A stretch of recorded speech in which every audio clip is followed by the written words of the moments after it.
chance to speak with lots of staff about courses and subjects on offer. And we had a chance to look at some of the university information and register training organisations as well. It's a big time for our girls. We're easing them through the process of selecting their pathways, ATAR and Access for next year, and I think so far they're finding it a pretty interesting and exciting time. So I hope tonight that this is very helpful and gives you plenty of information to talk with your girls about over the holidays and think with them about what sort of courses they might be passionate in and something that's going to play to their strengths. So I now invite our Year 10 Student Representative Council Leader Isabel Morrison to give the acknowledgement to country in prayer. Good evening, everyone. We will begin with an acknowledgement to country. As members of the Santa Maria community, we acknowledge the Whadjuk Noongar people, the traditional owners of the land on which we meet today. We pay our respects to the elders, past, present, and emerging. Let us pray. In the name of the Father, and of the Son, and of the Holy Spirit. Amen. Dear Lord, thank you for blessing us with the many resources to help guide us to make wise decisions about our choices for future study and careers. We thank our teachers who will mentor us and assist us in choosing the appropriate subjects and pathways that suit our academic ability and interests. We thank you for the support of our family as we make important decisions to choose either an Access or ATAR pathway in years 11 and 12. We pray you fill each of us with the courage to work to our strengths and talents as we learn and grow in confidence in ourselves and in our studies. We pray that you bless us tonight as we move into the next phase of our lives as young women of courage and strength at Santa Maria College. Amen. In the name of the Father, and of the Son, and of the Holy Spirit. Amen. Thanks, Isabel. I now invite Mrs. Rose forward to talk to you about access and ATAR pathways and race.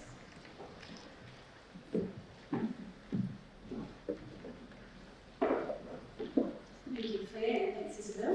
Lovely to have a student speak to you all. It does seem like a long time since we've all been able to gather together, so it's pretty exciting. I think this is the first time since 2019 that we've actually been able to have this event in this normal model. I'd like to invite the people who are just waiting out in the foyer. You're very welcome to come forward, and there are some seats towards the back if you'd like to. And while that's happening, if you'd like to come through, can I just remind people to turn their phones to silent if they haven't done that already? Thank you. So tonight I'm going to be talking a little bit about, I suppose, the goal of the next couple of years of your daughter's education, and that is the WACE. For some parents, this might be your first foray into the WACE. If your daughter with you this evening is your eldest child. So I'm just going to start off with just explaining what the WACE actually is. And the WACE is the West Australian Certificate of Education. This is a document that states that your daughter has attained her secondary graduation in WA.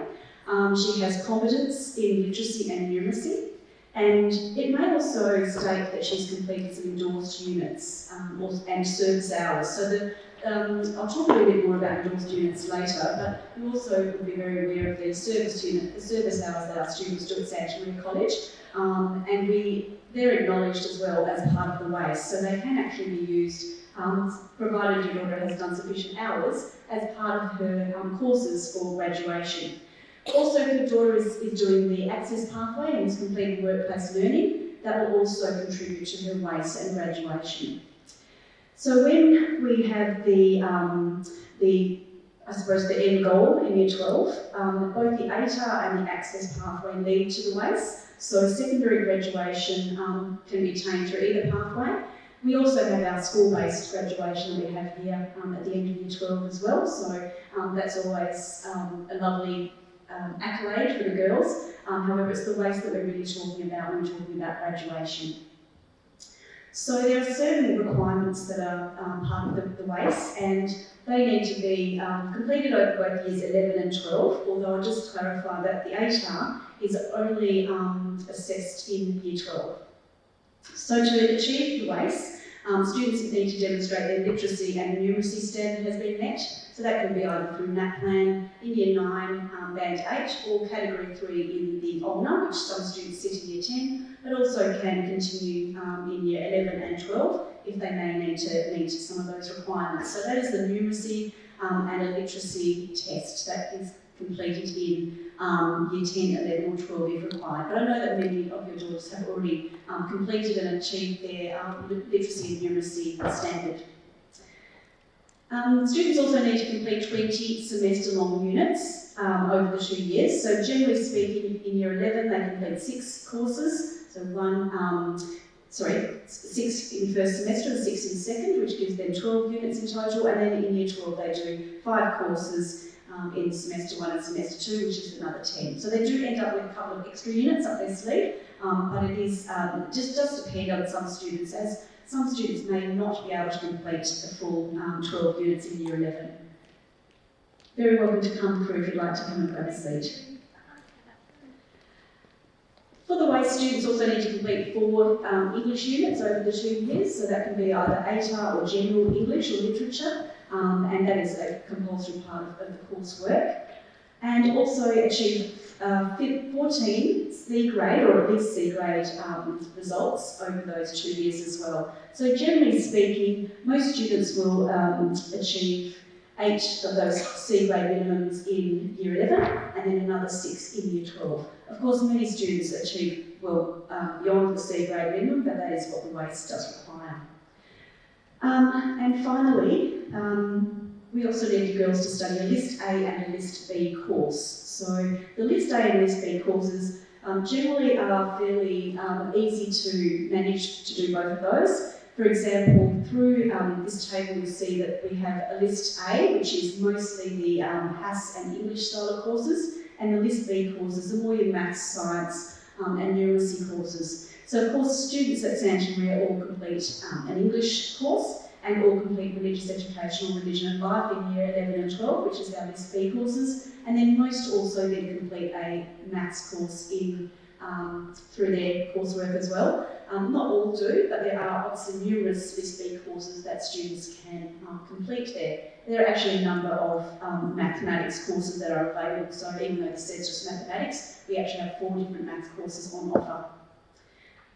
So, let me talk a little bit about the Year 11 and 12 WACE pathways, and obviously as Claire said earlier, we have 2 pathways, the Access and the ATAR, and all roads do lead to the WACE. So we are very confident that your daughters will achieve their WACE by the end of Year 12, and we work very closely with them if there's any concerns around that. So I'd like to just compare the 2 different pathways now, especially for those who may not be familiar with them. And I'd like to really ask you to keep your mind open, because I know a lot of parents sitting here tonight and in the past have thought, well, my daughter is definitely doing X or Y pathway, so I don't really need to worry too much about the other. But I'd just like to encourage you to keep an open mind, because there are some really interesting things happening in the access space these days. And a lot of girls do find that they have a great opportunity through following the access pathway. So first of all, in both ATAR and access, the students do units 1 and 2 courses in Year 11 and then unit 3 and 4 in Year 12, so that's the same. Although in the ATAR pathway they do ATAR courses mostly, and in the access pathway they do general courses mostly. In the ATAR pathway, in Year 11, students generally study 6 ATAR, or 5 ATAR and 1 general course, just depending on what their interests are and whether they want to take on the 6 ATAR load. In the access pathway, they could do 6 general courses, they could do 5 general and 1 ATAR course if they have a particular interest. For example, we might have girls who are doing their 5 general and then 1 ATAR in perhaps dance or drama or a visual arts, something like that, especially a lot of the practical based courses. We also have the opportunity for girls, if they are choosing to do access and want to take on a 2-year certificate course, they only do 5 general courses in Year 11 and a TAFE line. So one of their classes or lessons each day is actually a study period where they would complete some of their TAFE work. And if they're doing that TAFE course that they do, I'll talk about a little bit later, They're actually out of the college one day a week to complete that with one of the providers. You may have had a chat with some of them this evening already. So just to reduce the actual load on the students, they only do 5 courses in year 11 and then a take-home. In terms of the different types of assessments, in ATAR, there's school-based assessments but also examinations. So the school-based assessments are things like, might be tests, they might be extended responses, they could be investigations and also some practical work. And then those exams at the end of term 2 and term 3 in year 11 and in year 12.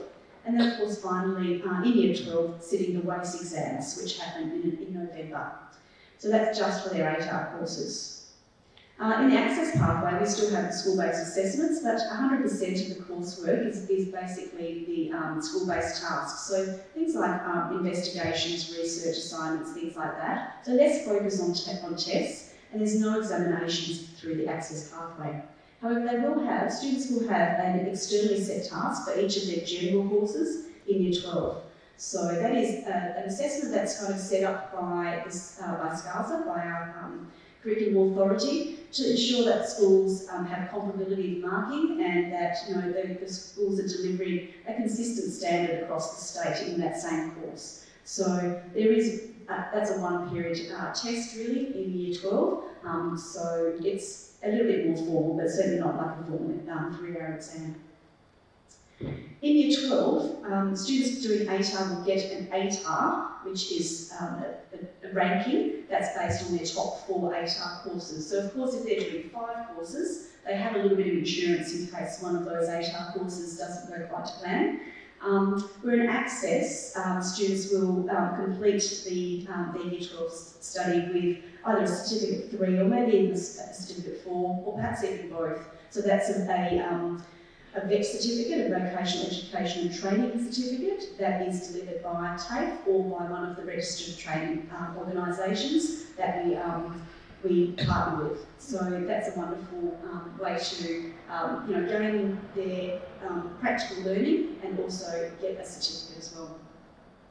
As I said before, the ATAR pathway is more content-based learning and our Access is more practical-based. In fact, students in the Access pathway get the opportunity to do 3 work placements over the year 11 and 12 period. And this is a great way for them to go out into the workplace and to explore and investigate what it's like to work in certain industries, especially for those students who are perhaps picking up a certificate in year 12, because then they get 2 opportunities to go into the workplace in different areas, I suppose, if they choose to. And then they see if that is the area they'd like to then perhaps do their certificate in the following year. So there's a great opportunity for those girls as well.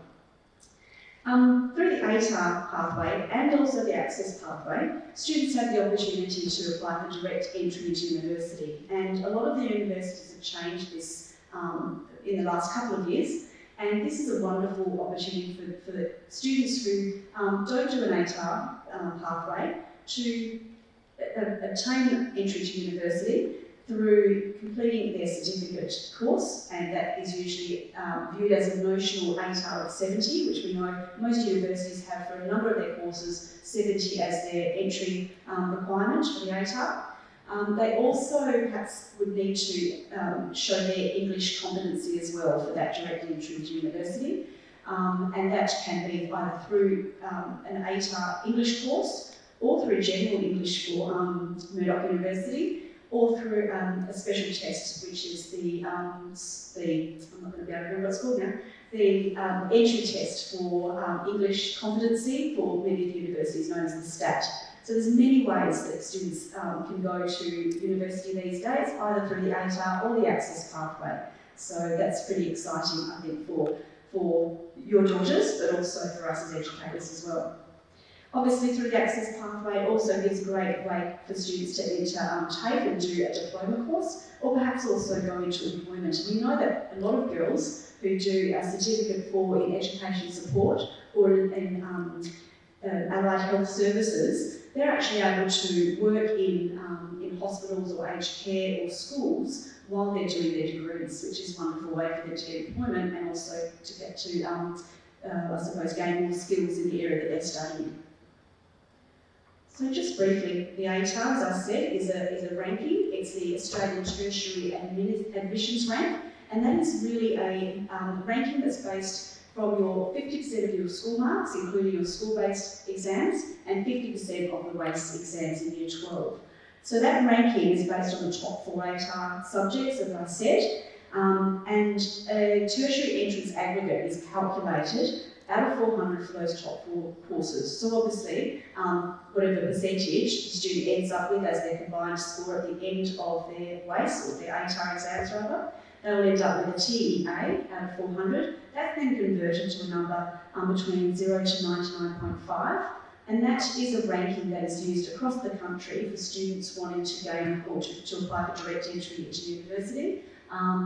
Interestingly enough though, there are many universities, actually I don't know if there's any that aren't, I'm sure that Mrs. Hughes will tell me this, that are making now early offers. Is that right, Marianne? All universities are currently making early offers to students in Year 12. We have a number of students who already have an offer for placement at university undergraduate courses based on the Year 11 results. So we have, a couple of years ago, Notre Dame was going to university doing this, and it happened quite late in the Year 12.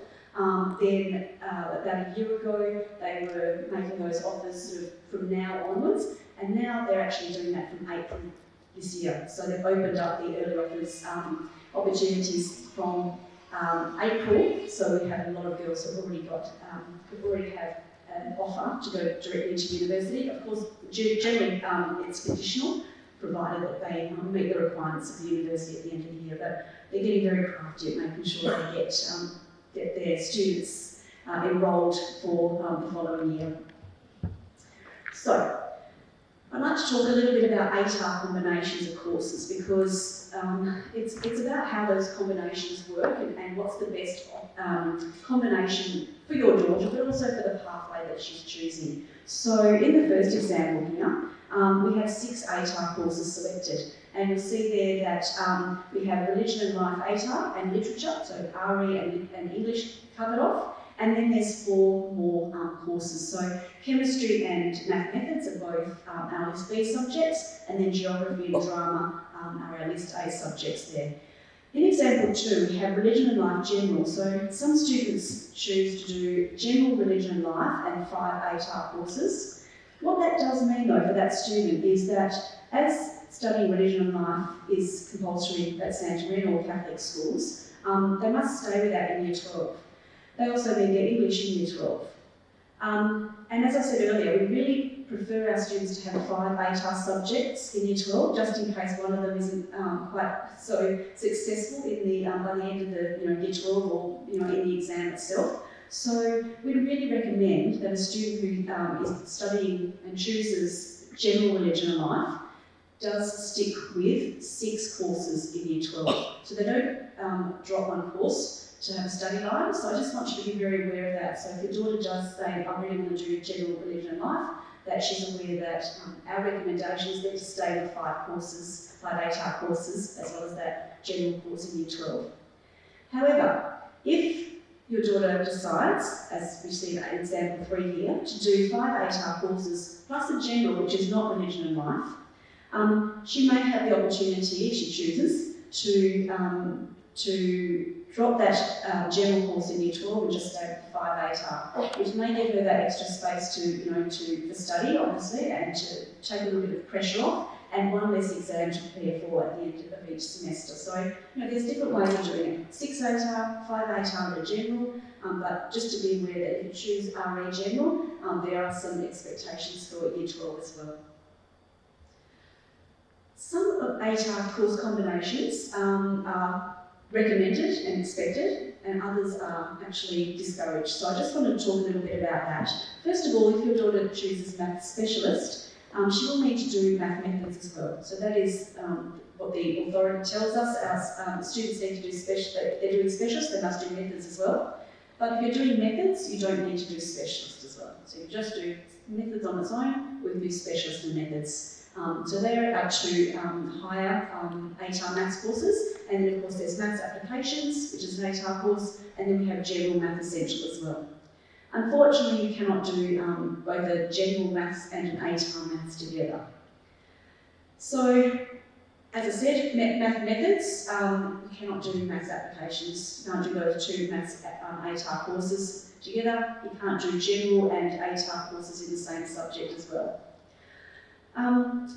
However, what you can do if you decide to study maths specialist, math methods or languages is enjoy a 10% bonus on your tertiary entrance aggregate. So the Curriculum Authority, to encourage students to do these courses, you don't have to do all three of them, you have to do one of them, does give a 10% bonus for students who choose these courses. So that goes towards the TEA before the ATAR is calculated. And even if that course is not in the students' top 4 ATAR courses, they still get that 10% bonus. So that is a little bit of I suppose, encouragement for girls who do want to do those particular courses. Now, endorsed units is something that I mentioned before, and these are units that can be, I suppose, an opportunity for students to demonstrate their learning beyond the classroom. Now, it doesn't matter if the student's an ATAR or an Access student, they have the opportunity to do endorsed units, and these can go towards the WACE as well. So let's say a student is doing her TAFE course and her general courses as well. She may have the opportunity to drop one of her general courses and count an endorsed unit. So for example, workplace learning is considered. So we're talking the workplace learning that girls do through the Access program, but also workplace learning that students might do out of school as well. So even part-time work can count towards an endorsed unit. Community service, so if your daughter ends up doing over 110 hours of community service in their year 11 and 12 years, that can count. External music exams, Surf Life Saving Club, co-curriculum things like mock trials, school tours, haven't had any of those for a while, but maybe they'll come back again soon. And even leadership, so if your daughter is takes on a leadership role in year 11 and 12, then that can also count towards an endorsed unit. So that's a great way to, even if your daughter doesn't need an endorsed unit to make up her units for WACE, that does go onto the WACE certificate and the West Australian Statement of Achievement. So it's a great thing to have to show when you're applying for whether it be a university course that you might enter through a portfolio, or even if it's a very competitive university course, such as medicine or even nursing. Those things really go in your favour to show that you are prepared to commit to something beyond just your school studies as well. I'm just going to talk a little bit about the Access pathway. I think I've given you a lot of good reasons to consider the Access pathway, but as I said earlier, students get the chance to do vocational education and training certificates. Usually it's certificate 3 or 4, the higher certificates. And we have a wide range of courses actually, which I'll show you a couple of those in a moment. And those are, I suppose, administered through our Career Centre. So Mrs Hughes and Mrs Martin work closely with the girls who are doing the VET certificates to make sure that they're getting supported through their coursework. These are obviously nationally recognised qualifications, and we have our girls doing 3 work placements as part of their Access pathway, and that also then may lead to a traineeship, to employment, and then, as I said earlier, may also give an enabling or direct entry to university. So an enabling course is what we used to call a bridging course. So some of the universities have enabling courses, which might be, 6 weeks intensive, or they could be 14 weeks, and students may then start their undergraduate course in semester 2. So even if your daughter doesn't manage to get direct entry, she'll often get an offer to start an enabling course when she leaves year 12. The other thing that helps a lot of girls through the Access pathway is the slightly slower pace of content delivery and the different assessment types as well. So if you feel in terms that you really struggle through tests and exams, and it's something that you find particularly difficult, then I encourage you to have a look at the Access pathway, because the assessment is a different style of assessment. It's more ongoing project work, and you get the chance to demonstrate your learning in ways that aren't sit down in class, do it now in 45 minutes and show me what you know. It's more ongoing assessment, which of course there is a degree of that in the ATAR pathway as well, but Access, I suppose, gives another way of demonstrating learning. some of the certificates that we've had that students have done before, and I know that our careers staff pride themselves on finding certificate courses that meet a whole range of interests for girls, and they are always coming up with new options for students who are particularly interested in different things. Things like aged care, animal care certificates, beauty therapy, business and events, childcare, hospitality, finance. One of the ones that's really taken off in the last couple of years, and you may have had a look at the Health Science Hub, is the Allied Health Assistance and preparation for nursing courses. So if you think you might like to look at nursing in the future, but through the Access Pathway, that's a great opportunity. Aviation and cabin crew, hopefully now the borders are open, we'll get some more into that. IT, lab skills, as you said, teacher assistant is another big one. So we have a lot of students doing educational support certificates in year 12 and also 11 and 12, and that gives them the opportunity to go into education and also tourism. So as well as these ones, there's many, many more that if you're interested in that, I'm sure they'd be very happy to talk with you. Access combinations. Basically, as I said before, general courses are the norm. However, you may like to also look at doing an ATAR course in there. So, for example, Italian perhaps if you like language, but some of the other more practical ones, and of course, Italian has the oral component as well. These are also very attainable if you'd like to study that in year 11 and 12 as well. Of course, when students are doing their TAFE courses and are out 1 day a week, it can be a little hard to manage an ATAR course as well, but it is definitely possible. If you would like to have a bit more information about the Access option, we're having an information afternoon on the 20th of July, which is Wednesday, first week back next term. We encourage you to come along to that. There will be some information sent out on the college app very shortly, and we have some past students talking about their experiences through this pathway, and also just a Q&A session where people can ask any questions that they might have. We encourage you and your daughters to come along to that up in the staff community room. So maybe you can have a chat about that with your daughter as well. Now, I know we're running out of time. I just want to have a quick little outline, I suppose, of how students are going to choose their courses when they do so.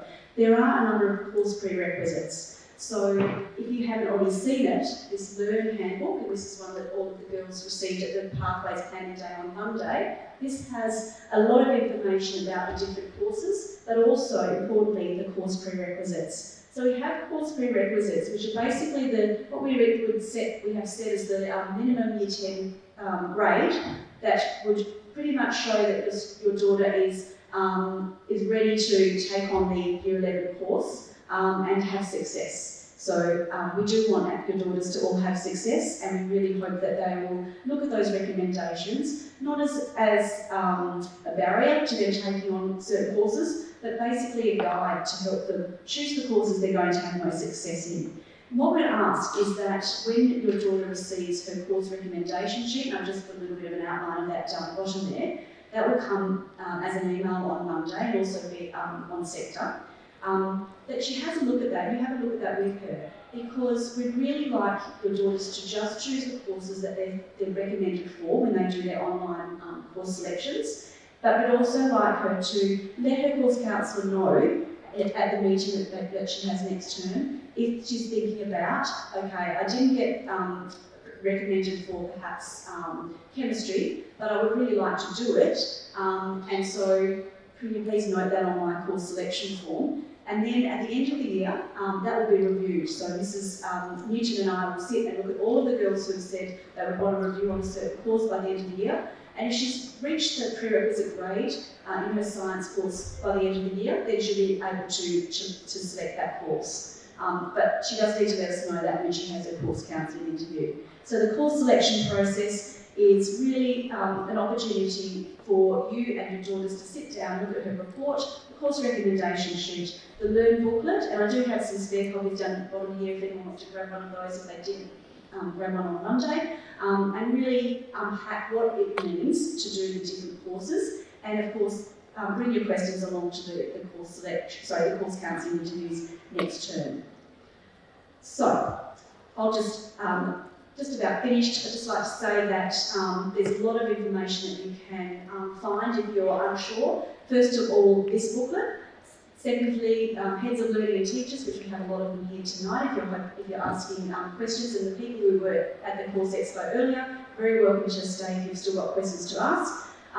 Certainly speak to Claire Newton, to myself, or to the attend course counsellors that you'll be meeting with next term, and Lena Martin and Marianne Hughes, both our career education specialists in the Careers Centre, and they'll be happy to have a conversation as well.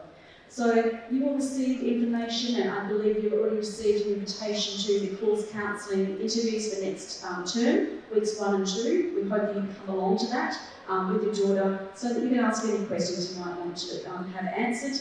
And we just make sure your daughters are in the right pathways, in the right courses to help them have a really successful Year 11 and Year 12. And then also entering the selections over the holiday break. So there will be some information sent with a web code for Edvale, and your daughter and yourself can sit there and enter those course selections so that when you come to the meeting, we've got a bit of a guide on what courses you've selected, and also something's already in our system so we can have a chat about that. How can you help as parents? There's a couple of things that are really important. First of all, understand that every girl is unique. So her big sister, her little sister, her cousin, her auntie, yourself, mum, dad, grandparents, may be very different in their style of learning, in what they are interested in what they find challenging and what they find invigorating in their learning. So please do understand that your daughters will generally know where their strengths lie. And that is really important, that we focus on strengths and passions for the girls. So we're not about stopping them following something that is a strength or passion. We'll give them a go in most cases, but we just need to be really aware of what those strengths and passions are. Make sure you're having conversations about goals and careers, but also understand that that's really normal for your daughters to not really know what her goals or career aspirations might be. When we have our conversations with you at course counselling meetings, we really start with what are the things that you're interested in, rather than what do you want to do when you leave school. Okay, so what are the things you really like to learn? What are the things you're interested in? Because that's usually a very good guide. But of course, those things often change a lot over the course of a couple of years and also a lifetime. So, keeping the options open is really important. If there's the opportunity for you to attend a university open day or even do some research online for the universities, really encourage that. As I said, now that early offers are all happening a lot earlier in the year for the universities, many of the open days will be happening, in February, March and April next year. So that's a really good time to get to the universities, have a feel for them, see what feels right, and have a chat with people at the universities about their different courses. And of course, there's lots of information online as well. And finally, I'll just ask that you please trust us and support the process that we have in place.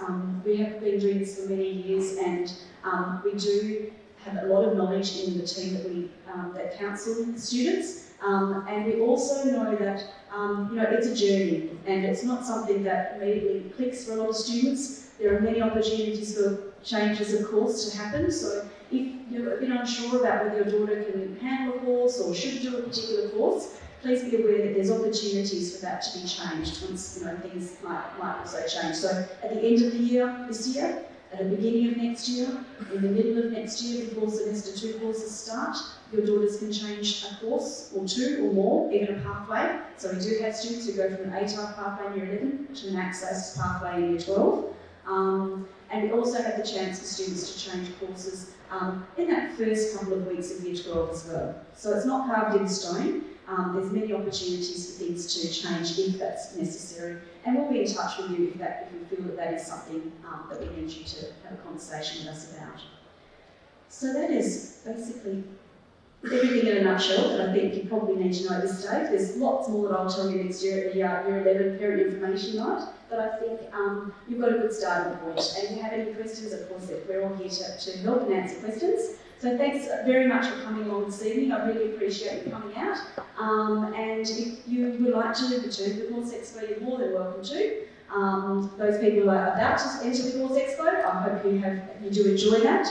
Please ask lots of questions, and just look forward to seeing you all at the Course Counselling interviews early next term. Thanks so much. Good night.